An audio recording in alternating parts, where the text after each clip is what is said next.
What if your Nintendo Switch games ran like they were meant to? That's my hope for some Nintendo Switch titles that I own. Now that it's confirmed that the Nintendo Switch 2 will support backwards compatibility, we're looking at a massive day one library. What excites me most is the potential for these games to run better than before. With more powerful hardware, titles that previously struggled due to frame rate drops or resolution issues or long loading times could finally run better.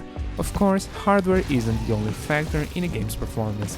After all, Doom manages to run surprisingly well on the current Switch, while Pokemon Scarlet and Violet, despite being more recent, have been plagued by technical issues. Still, the promise of smoother gameplay across the board is one of the biggest reasons I'm excited for the Nintendo Switch next generation. With this said, I want to go over 10 games I'm excited to play again with better performance. Starting with Pokemon Scarlet and Violet, these games are buggy and poorly optimized for the current Nintendo Switch, and honestly, I'm not even sure if a more powerful console would be enough to have a smoother experience, unless they release a patch. This is coming from someone that has played over 200 hours of Pokemon Scarlet. There's a lot to love in this game, but the way it looks and performs is not up to standards. I love that they finally went all in the open world aspect, but if this is to be the normie Pokemon games going forward, they need to step up and deliver us a polished experience when the Nintendo Switch 2 arrives.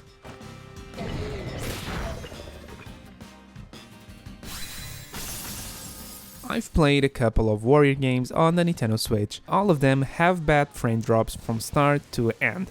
But I enjoy these games, and the one I want to play again above all others with a better frame rate is Hyrule Warriors Age of Calamity. We got a glimpse of how it may perform by taking a look at Age of Imprisonment, the sequel on Switch 2, and it looks promising enough for me to finally beat the post-game content and maybe even tackle the DLC.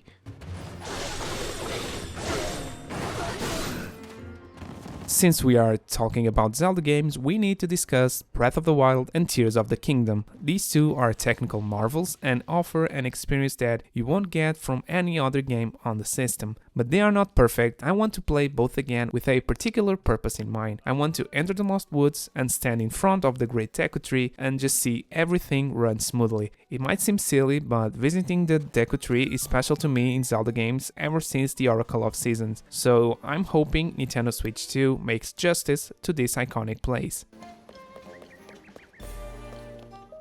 If you ask me what's my favorite top-down action game on the console, I have to say Darksiders Genesis. Without even knowing a thing about this franchise, I jumped in day one and loved it. The characters, the visuals, the story, everything blended perfectly with each other. And in the most part, things run smoothly, but in certain levels where the screen gets too crowded with enemies or with visual particles like fog, that's when major issues start to appear.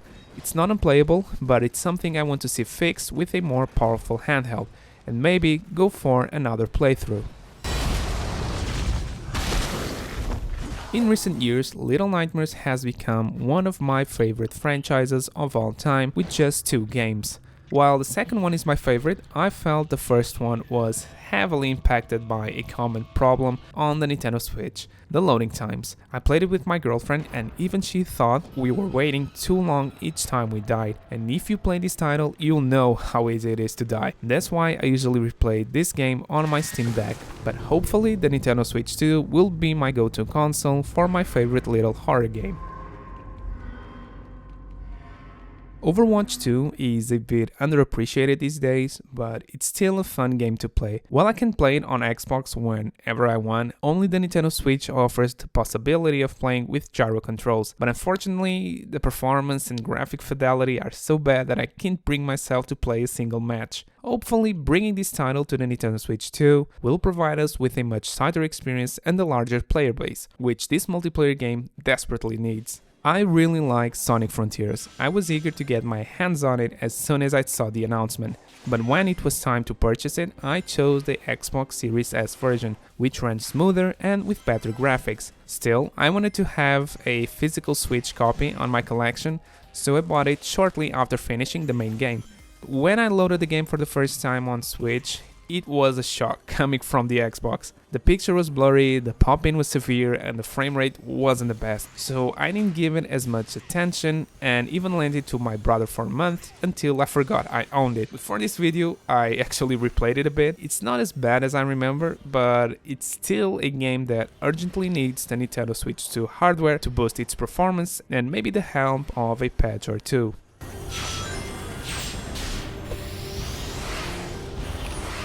Atelier Yumia is one of my recent acquisitions. I've been wanting to dive into the Atelier RPG series for a while now, and this entry seemed like the perfect opportunity. I played the demo, and despite the glaring performance issues, I was hooked on the core gameplay. Exploring was fun and rewarding, the combat was different and engaging, and I loved the synthesis mechanic. Since I loved what I played, I ordered the game, but something unfortunate happened. I started playing at the same time as Xenoblade Chronicles X, and switching back and forth only further showed how lacking the performance of Atelier Yumia was. With the release of the Nintendo Switch 2, I hope I can continue Yumia's adventure. The Pathless is an action-adventure game from a small studio called Giant Squid. The team is known for crafting some of the most aesthetically pleasing games in the market, such as Journey, Abzu, and of course the Pathless. And I can guarantee that with the Pathless, the apple doesn't fall far from the tree. What does fall is how the game performs, unfortunately. The game is beautiful, but it's difficult to admire the world with constant frame drops and blurred visuals. I played it for a while, but eventually decided to drop it because I felt I wasn't getting the experience I should be having from a Giant Squid game. For these reasons, I truly hope to see a boost in the game's performance on the Nintendo Switch 2.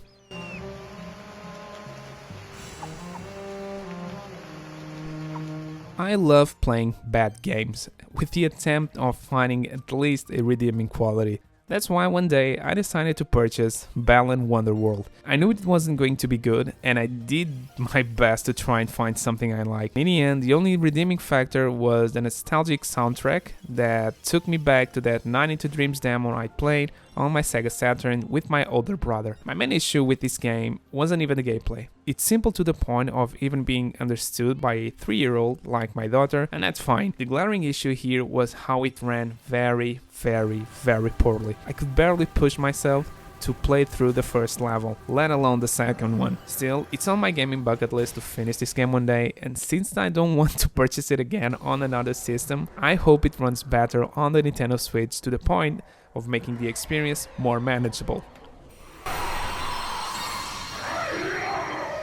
In the end, most of the games on this list already run well enough for the Switch standards. Playing them on Switch 2 will just improve the core experience, offering smoother play.